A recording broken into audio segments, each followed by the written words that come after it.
Hey everyone, welcome back to another video of mine, my second video actually. And for this second video, I've decided to make a video about one of my absolute favorite artists, Asia, the band, not the continent. Asia is a band that really needs no introduction, honestly. I mean, it's a supergroup that really defines the word supergroup. But, you know, as I've gone online, I have seen quite a big group of people who have the belief that Asia sucks.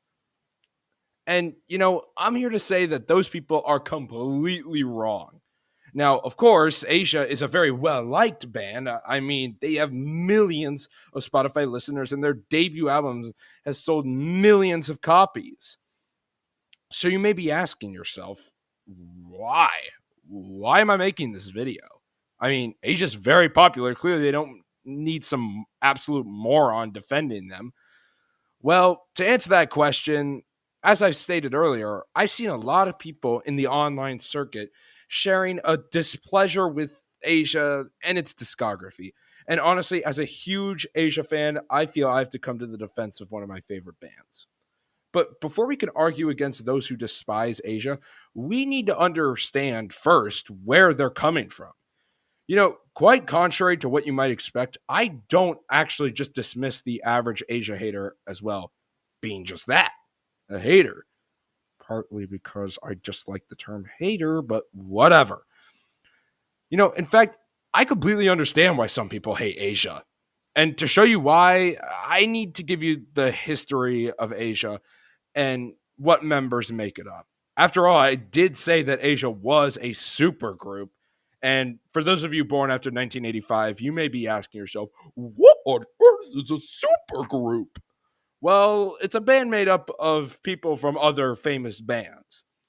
Asia was like any other supergroup in that respect, in that it was made of members from three famous prog rock bands: King Crimson, ELP, and Yes. Specifically, John Wetton from the 1974 lineup of King Crimson, Steve Howe and Jeff Downs from the 1980 lineup of Yes, and Carl Palmer from, Emerson, Lake and Palmer, ELP.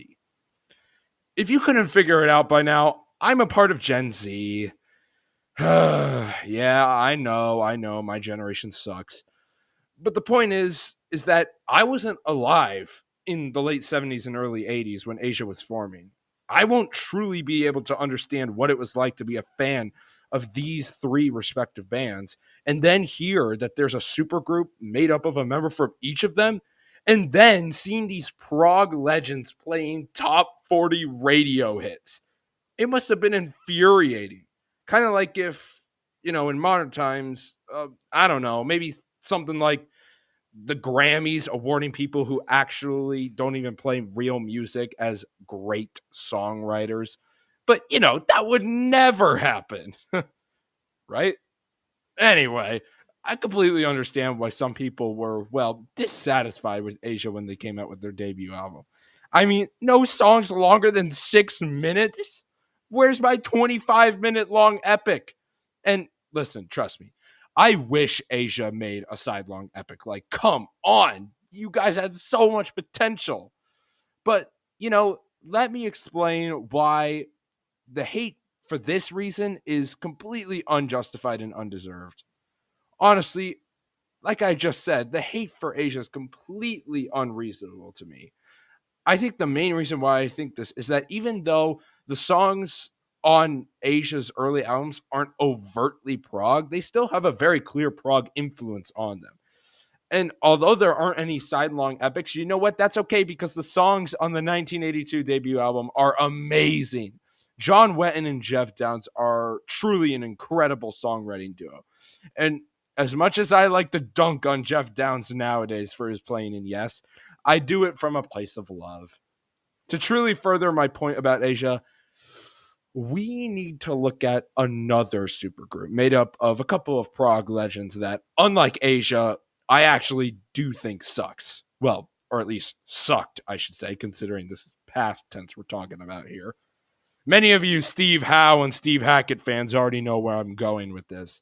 But the band GTR is a great example of prog legends coming together to make an album that should be glorious, but is actually horrible. You see, GTR was made up of Steve Howe and Steve Hackett of Genesis in 1985 after Howe left Asia.